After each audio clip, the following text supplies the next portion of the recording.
Did you know Chinatowns across America have historically been used to divide communities of color? When he was a kid, he was beat up in Chinatown for being black, and so he still had the notion that Chinatown was unsafe for black people. A series of policies placing housing projects alongside Chinatowns with limited resources for either group led to economic competition between black and Asian American communities. Consuela Hendricks got involved with Chicago's Chinatown as a teenager. Chinatowns are often used as a wedge or a divider between black and white communities or black and brown communities. Chinese American organizer Angela Lin witnessed the other end of discrimination within her own community. As we saw injustices, anti-blackness in the Chinatown community, it was a moment where I had to say this is a community that I feel raised me in a sense, but at the same time they're doing so many things that are unjust, and so how do I better my community by holding them accountable? The pandemic fueled tensions between Asian and Black Americans. Attacks against the AAPI community have spiked, and the media has perpetuated the idea that the perpetrators are Black.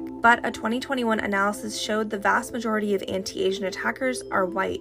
Things got way worse. A lot of Chinese residents were very scared of Black folks specifically because of the way that the media portrayed Black folks. Angela says white supremacy intentionally creates a hierarchy among races. In Cuba, there were a lot of Chinese folks who were essentially enslaved, even though they were called indentured servants, and who joined revolutionary movements to overthrow, their white oppressors, along with Black and brown people who were also enslaved. They all had a common goal. And I think that white supremacy has learned from that. Now Consuela and Angela are working to heal the traumas dividing their communities with a grassroots organization called People Matter. The work that we're doing is really going against the grain of the majority of history, because I really don't think there's too many examples of mobilizing the entire community to fight with Black folks. People Matter has 150 volunteers in the Chicago area, and more than 1,000 people have attended their workshops and screenings across the country. Our first event was the Black Heroes of Chinatown event, which was